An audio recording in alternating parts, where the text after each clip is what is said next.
Mike Dell's World number 170 for November 12th, 2010. Brought to you by Dr. Peikoff's Podcast.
was Bobby Yang and his Unrivaled Players. And as I said at the top of the show there, this podcast is brought to you by Peikoff.com. That's P-I-E-K-O-F-F.com. Dr. Leonard Peikoff is an expert on Ayn Rand's philosophy of objectivism. He's created a popular website that features weekly podcasts where he addresses questions asked by real people who are challenged with real problems and are looking for an objectivist opinion. His unique ability and credentials to apply objectivism to real-life situations based on his understanding of that philosophy, his academic accomplishments, and his experience in a radio talk show give him that ability. You can hear Leonard Peikoff's practical answers to questions submitted to his website every week by using objectivism as the foundation for his responses. You can, go over to www.peikoff.com or just click the banner over here at mikedell.com, my website, and you can submit a question, find new relevant topical podcasts every week. And in case you're not familiar with Ayn Rand, she wrote the book called Atlas Shrugged, which, by the way, I'm about 8 hours into the 64 hours of it from Audible. So Audible's not a sponsor of mine, but I know other podcasts where it is, and you can get that for free over on other podcasts that have Audible as a sponsor. Anyway, 64 hours. It's going to take me a while to get through it, especially while keeping up with podcasting. So anyway, sorry it's been a little while since I podcast. Of course, I say that every time, but sometimes just the way it goes. This week I had quite an ordeal with, I'll use quotes here, customer service over at Charter. And I guess I can get into that. That's going to be kind of my rant of the week. It was really something else. Sunday I noticed it. Well, here, let me back up. We'll go through the whole weekend here. Saturday, Kathy and I got tickets to go to the Michigan State Minnesota game down there in East Lansing. So we took those tickets and drove down to Lansing, which is about a 3.5 hour drive south of here. So we got up kind of early, went down there. It was a noon game. We got there just as the game started, or you got seated just as the game started. Of course, we had to park a mile away from the stadium, and it's been 20 some odd years since I'd been to Michigan State. Being a Michigan fan, don't really get to Michigan State all that often. Don't get to Michigan all that often. We try to get down to Ann Arbor once a year during football season, but this year we didn't go. But anyway, went down there, watched the game. That was great. We left pretty much, halfway through the fourth quarter. We started making our way out of there, which was probably a good thing. Of course, we missed the only Minnesota score of the game, as they scored as we were walking down the ramps. They don't have stairs there. Well, they do have stairs, but they also have this big ramp set up to get up to the upper decks. We were kind of in the nosebleed seats, but at the 50-yard line, which was kind of nice.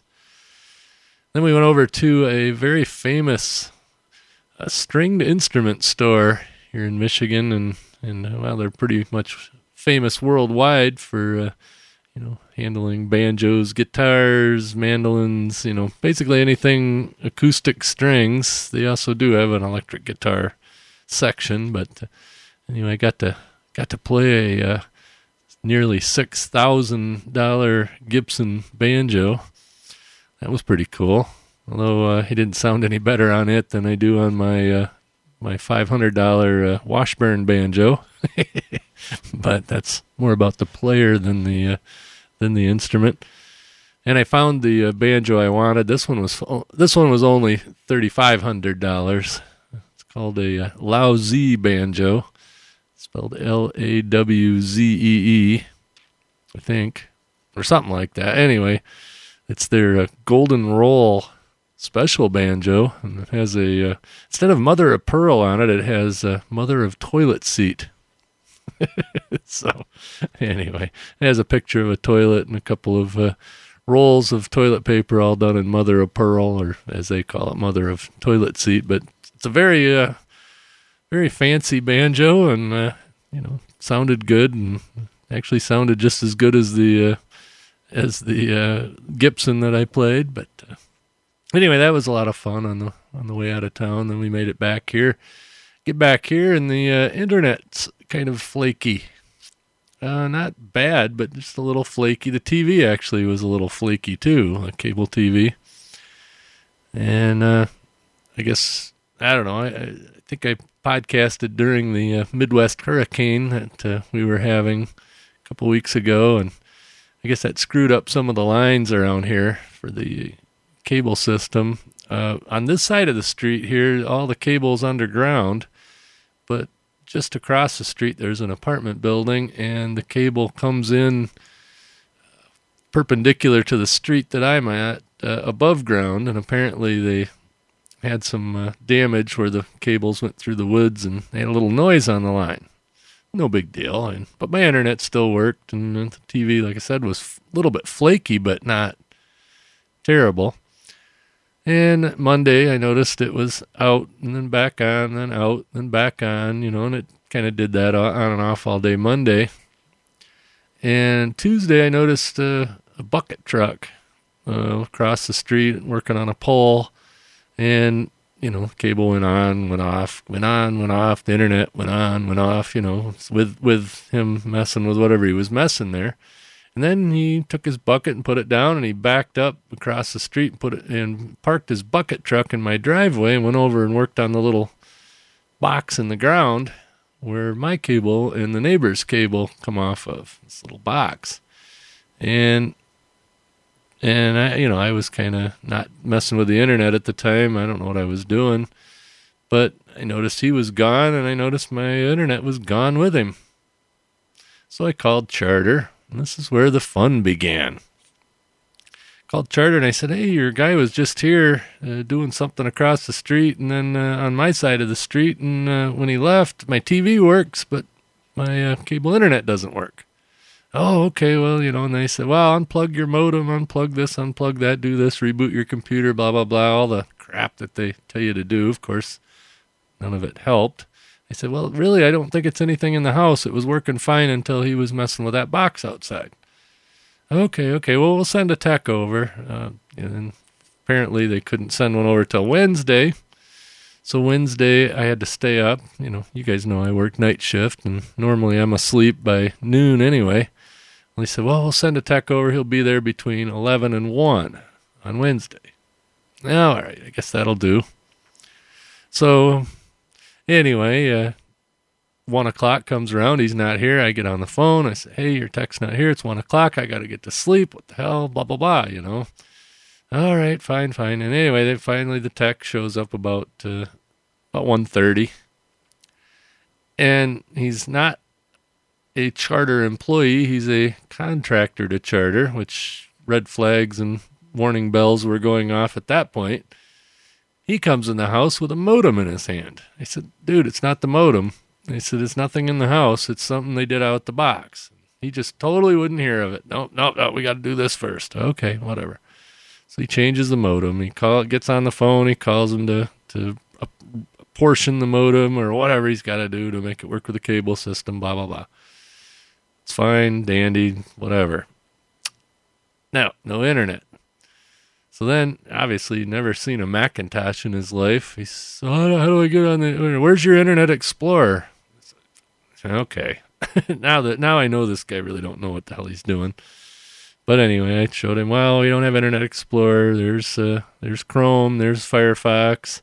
And if you have to, there's Safari. And anyway, he tried, of course, nothing. So then I'll go get my meters. And he plugs in the meters, and he said, well, your signal's too high.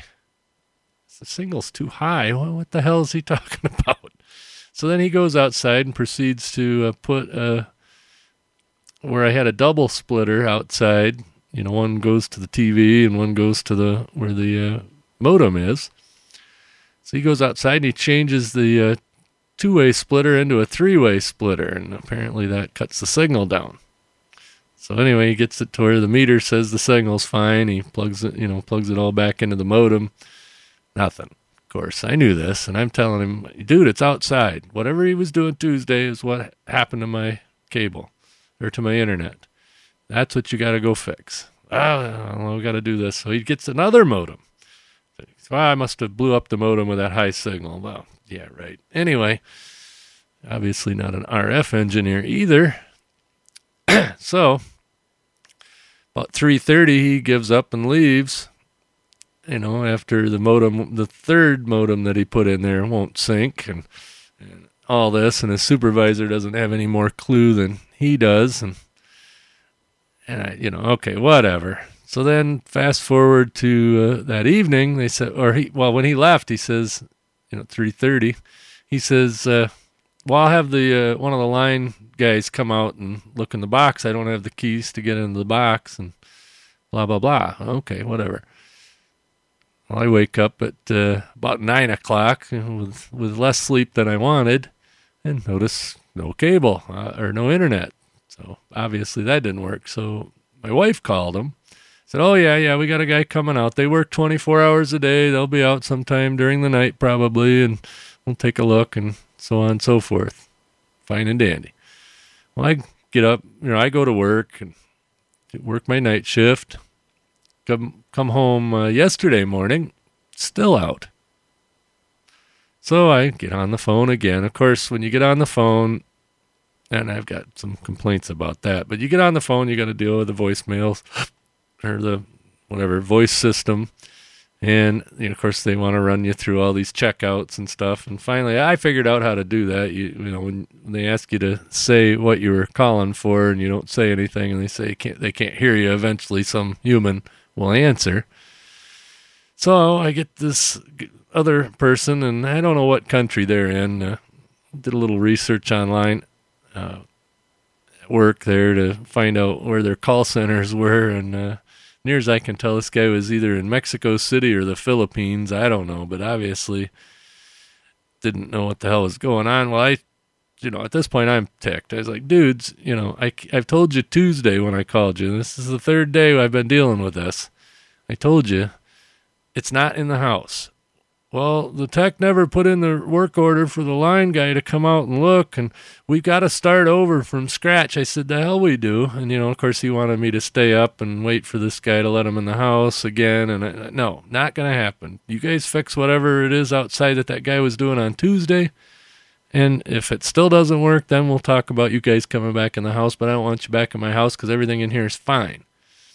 And, and then it just galls me that, those guys just, I know they got a script. It's not their fault, but the system's broke. Yeah, I understand, somebody's computer screws up. I understand, that at 9 times out of 10, it's the computer, but I can tell them, I'm a little more savvy than that. And I could tell them that, no, it's something outside. The modem's not syncing. Everything else is fine. The lines are fine. The guy changed it. It's the third modem I've had.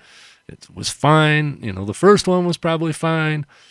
So on. Anyway, so I it was definitely not nice. And then I got on Twitter, and of course I've been tweeting back and forth with guys at Charter, and apparently one of them finally got the point, and I went to bed about 10 o'clock yesterday morning because I was beat from, not getting enough sleep the day before, and the dog was barking about 2 o'clock in the afternoon yesterday, and I get up and I see there's a Charter van in the yard, and I look out the other window, and there's a guy fiddling around in the box outside. So I walk over to the computer, hit refresh on Firefox or whatever browser was up, and boom, there I've got internet. See, should have done that Tuesday or Wednesday morning or whenever, but should have done that first. So anyway, needless to say, I've got my internet. One thing I do want to tell you is, tell anybody out there that's in customer support, when you have a disgruntled customer on the line, it is not the time to upsell them. These people, every time I got on with a support tech, and it was probably, I got on the phone 4 different times with them, and they could, well, you can get an HD cable box, a set-top box, and and internet, phone, and all this. And one of them, it was funny. He said, oh, we got phone service for just $35 a month or whatever it was, unlimited calls anywhere in the United States and Canada. And I said, yeah, and if I had that, it would be out right now too. So what the hell are you trying to sell me that for? If I had any alternatives, I didn't tell him this, but if I had any alternatives, I'd have been gone. If Verizon had Fios or if AT&T DSL wasn't so lame, I would have switched in a heartbeat. So anyway, like I said, I do tech support for Raw Voice, obviously, Blueberry, and our paying customers. We have paying customers and we have free customers, and we support them all. But when somebody's obviously having a trouble with our service, it's not the time that I'm going to tell them they need to buy hosting from us, or they need to buy stats from us. I'm not going to do that. I'm not going to sell them on something when they're having problems with what they already have. I mean, come on. And like I said, I can understand Charter or any other big outfit like that, questioning the the tech savviness of their customers. But then again, I can pretty much tell fairly quickly whether the person I'm talking to is tech savvy or not, when I'm doing a support call. In fact, it's kind of funny. A lot of times they'll start talking over my head, and I was like, well, you're kind of out of my pay grade. But, when they're talking about, oh, I'm trying to do this and that and the other thing with CSS and this, and I'm making a call to that. Well, that's beyond me. I can get you going, but when it comes to that high tech stuff, I'm not that up on it. I do the basic stuff, as you know. My WordPress site isn't doing anything fancy. It's just a plain old WordPress blog, and got my podcast feeds off of that, and it works fine. And, my motto as far as podcasting is keep it simple. But, some people don't. In fact, you'd be amazed at some of the, sites that I've seen and some of the weird setups people have. And that's great, and, we can usually get them going between me and our developers and all that. Sooner or later we can get them what they want, and that's good. But like I said, there's no excuse for a customer service as bad as Charter had. Like I said, they did get me up and going, and apparently they're going to give me some sort of credit on my bill for the 3 days plus I've been having issues, and we'll see what that credit is.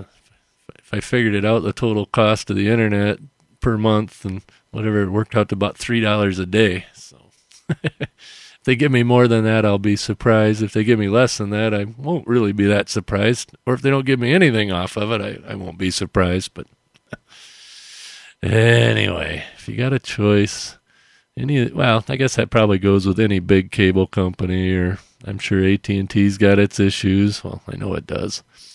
So anyway, hey, played that song from Bobby Yang. I'm sure if you're a long-time listener, you know that I had Bobby Yang in my studio over at the radio show, playing live for a couple of songs. I don't know, 3-4 songs they did over there, and he's quite good.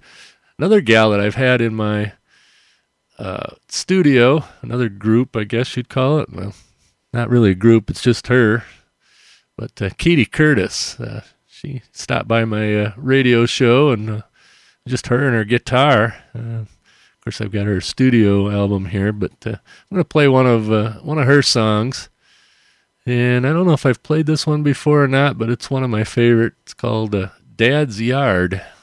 So anyway, this is Katie Curtis off of her Hello Stranger CD.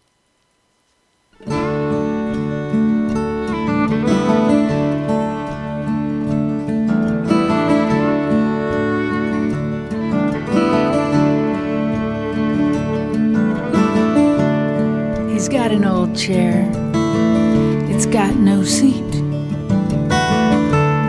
cracked snowshoes, warped wooden skis, hardcover books, pages all turned brown, my Dad has a reason for everything he keeps around. So if you need something when times get hard, you can probably find it in my dad's yard. And if you need hope, if you're coming apart, you can surely find it in my dad's heart.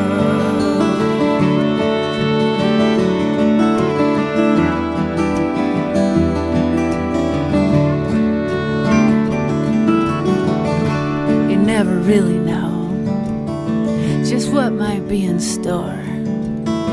If you go in the barn and open boxes on the second floor, 'cause underneath the paper, crumpled up in balls, you might find a gem or you might find nothing at all. And that's the fun of it. It's that mystery in all these things bearing other people's history. You can look at this stuff and wonder where it's been, or you can pick it up and you can use it again. So if you need something when times get hard, you can probably find it in my dad's yard. And if you need hope, if you're coming apart, you can surely find it in my dad's heart.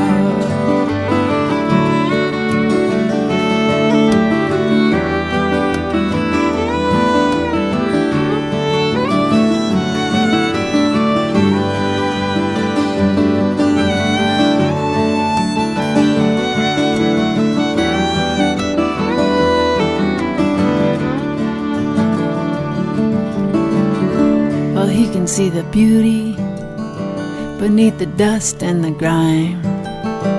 He can see potential where the rest of us are blind. He will polish the gray until it shines clear blue. And if you know my dad, well, he won't give up on you.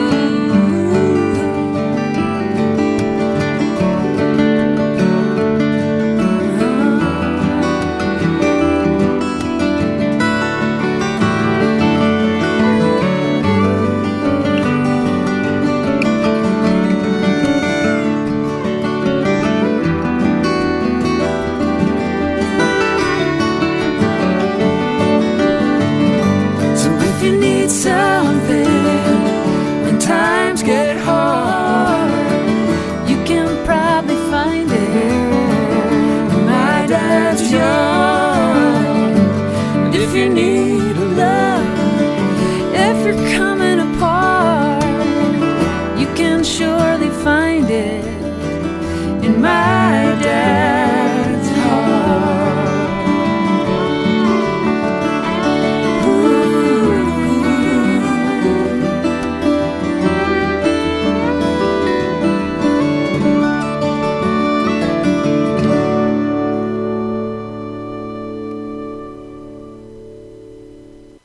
Okay, that was Katie Curtis and My Dad's Yard off of her CD Hello Stranger. And I think I told this story back when it happened. It was a couple summers ago. Katie come to Traverse City. Well, that sounded stupid. Katie came to Traverse City to play a concert over at a little artsy-fartsy place in a neighborhood in Traverse City called the Warehouse District. And just to get an idea what the Warehouse District is like, it's a bunch of old brick warehouses along the Lake Michigan shoreline on West Cran Traverse Bay, actually, but it's part of Lake Michigan. See, every time I say I live right on Lake Michigan, say, no, you don't, you live on the bay. Well, same thing. Anyway, it's part of Lake Michigan. Well, the Warehouse District is It's, like I said, some old brick warehouses and some artsy-fartsy sort of businesses have moved in there. This particular place that does these concerts is also an art gallery. So they have an art gallery in front, and they got a nice stage in the back, and in this big warehouse building. And anyway, that's where she played. But that night, I got to introduce her, and part of the deal was that this art gallery was sort of promoting the radio station that I work at once every 2 weeks now. Anyway, so I got to talk a little bit about the community public radio that I work at, or well, it's not really public. Well, it is public radio. It's non-commercial radio anyway. Community radio is what everybody likes to say. It's a college radio station, but really doesn't have a lot to do with the college other than that's where the studio is. There's darn few college students that DJ over there. In fact, me at nearly 45 years old, I'm one of the younger of the DJs over there. So it tells you kind of what it's like. But this warehouse district, there's a really great microbrew place over there called the Right Brain Brewery. And in with the Right Brain Brewery, in fact, it's right in the same, there's one big warehouse that has a bunch of little places in it, and Right Brain's in there, and there's also a barbershop, a beauty salon barbershop, mostly a barbershop, I guess. But what's cool about that is you can go over to Right Brain, get a growler of beer or a big mug of beer, and then go over and get your hair cut while drinking beer. What's wrong with that? Nothing wrong with that, as long as the barber's not doing too much of the drinking. And same thing with this Inside Out gallery, the art gallery. The cool part about that is, it's right across the alley from Right Brain. You can go over to Right Brain, get your growler, and then you walk over and you can drink your beer and watch music, and or whatever they got going on in the stage area in the back. They don't have a liquor license, but it's kind of one of those hipster, artsy-fartsy neighborhoods.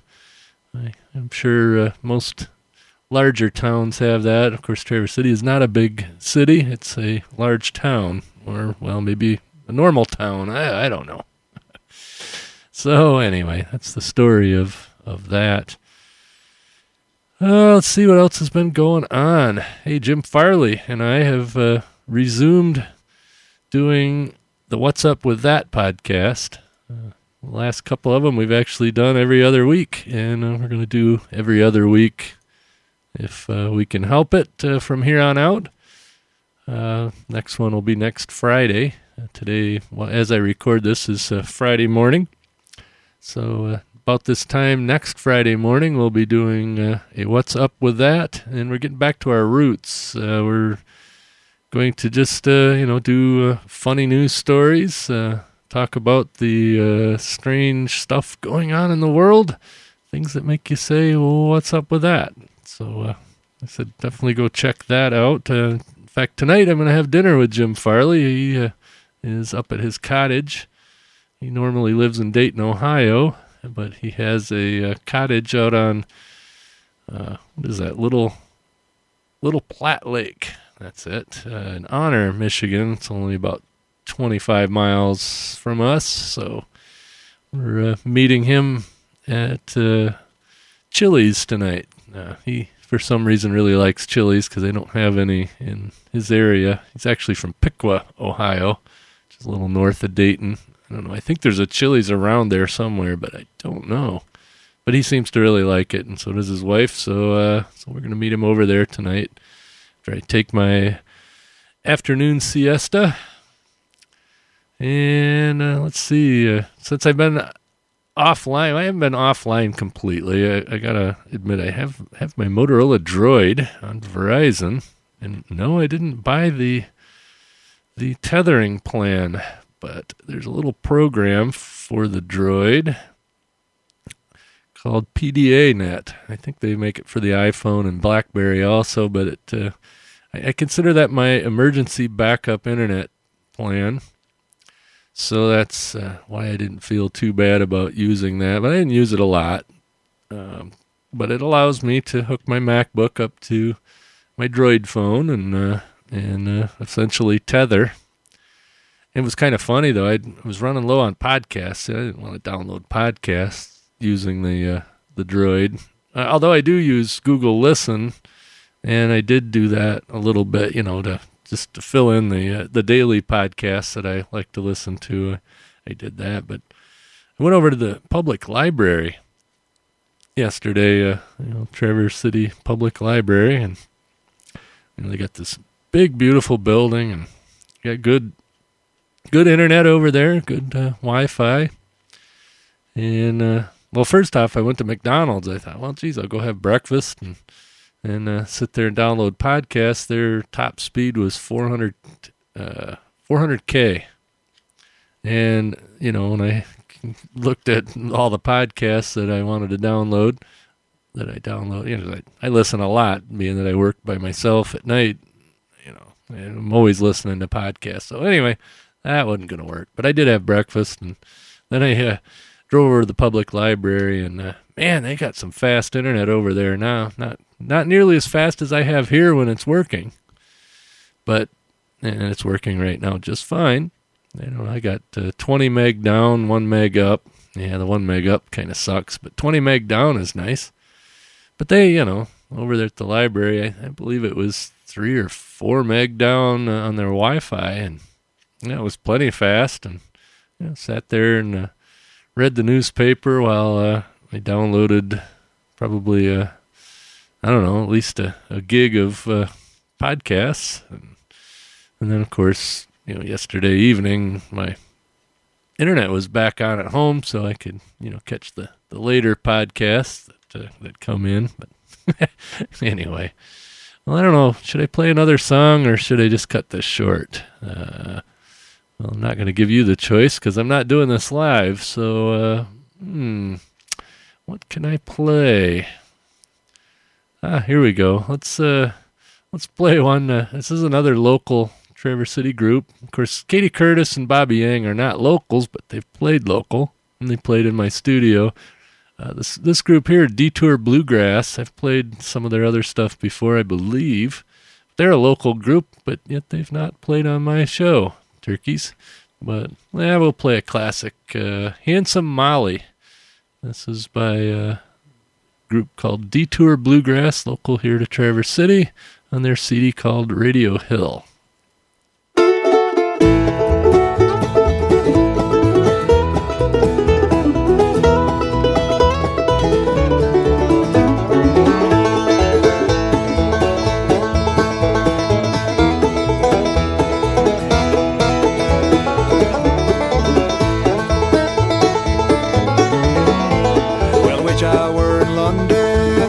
Seaport town, step the foot on a steamboat and sail the ocean round. Sailing round the ocean, sailing round the sea, I think of handsome Molly wherever she may be.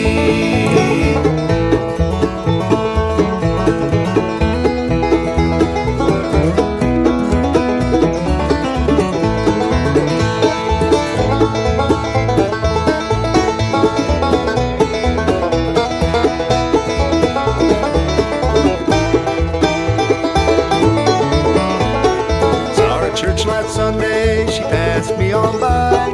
I knew her mind was changing by the roving of her eye. Her hair is black as a raven, her eyes black as coal. Her teeth shone like lilies out in the morning cold. Sailing round the ocean, sailing round the sea, I think of handsome Molly wherever she may be.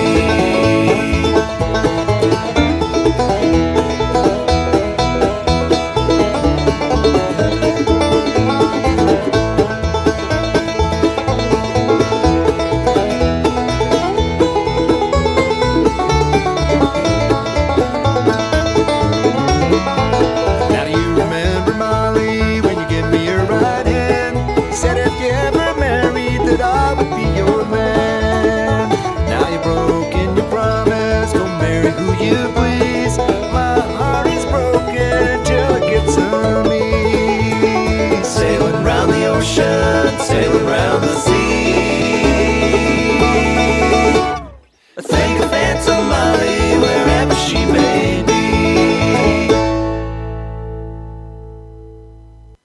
This podcast is part of the Blueberry Network. Find other great podcasts over at www.blueberry.com. Also available on the Roku, the Boxy, the Samsung, the Google TV, and soon to be a few other places. But anyway, hey, gotta pimp the network.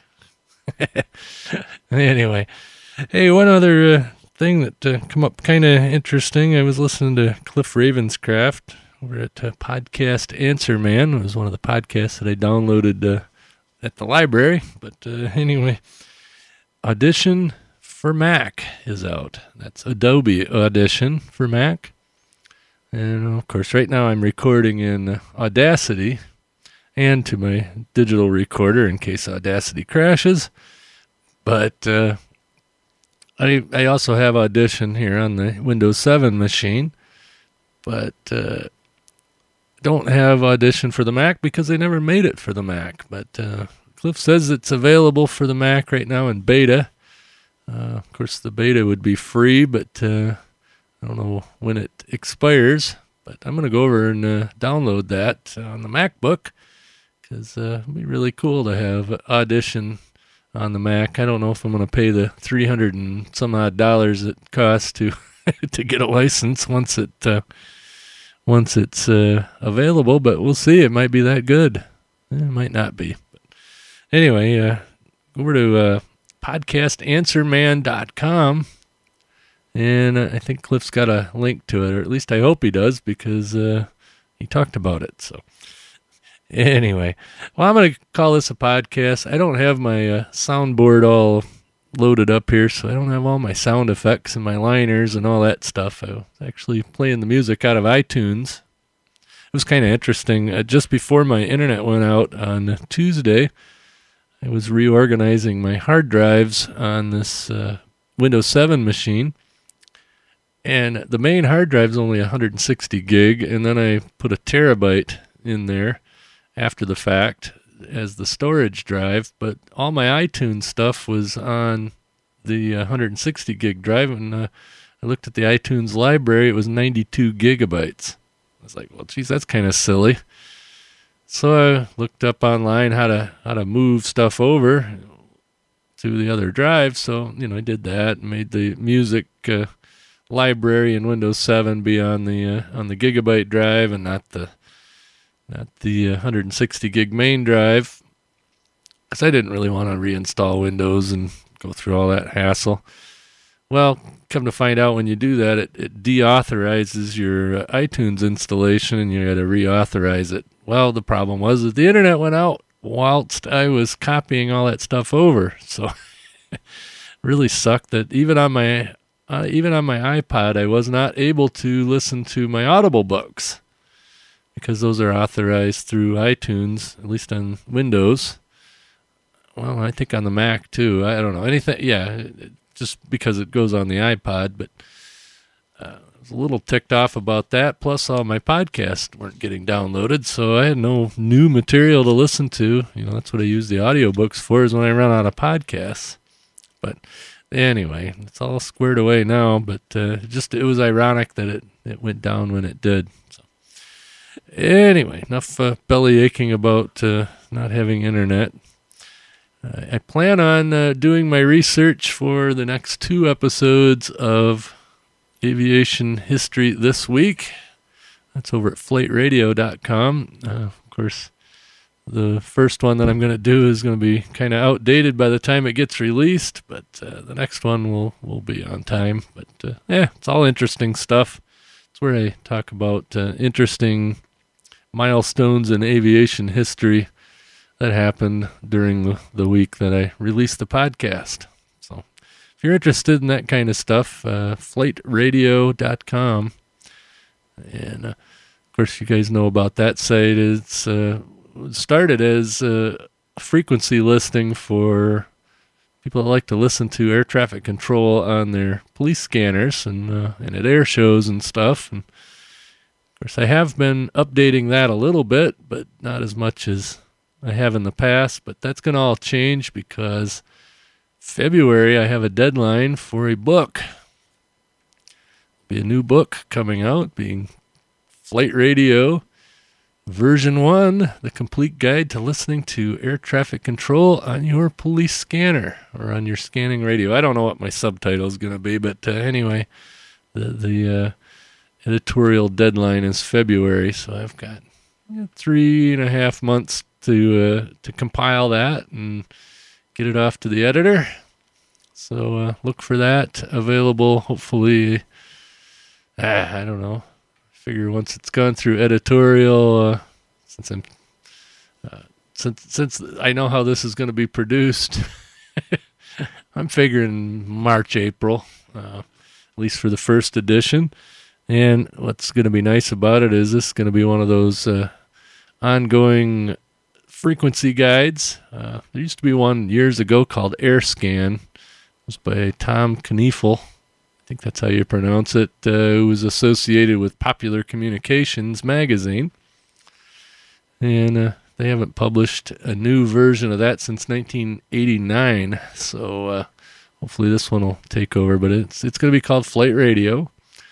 And, of course, that'll be heavily promoted on flightradio.com. Although, like I said, flightradio.com is going to be several things. I'm going to be doing aviation-related podcasts over there, such as Aviation History This Week. And I got another one in the cooker with a different host, although I may be a guest on that one. But we're going to see if we can't make kind of a aviation information network out of Flight Radio, since it's such a cool domain name, and plus the book, there'll be another edition.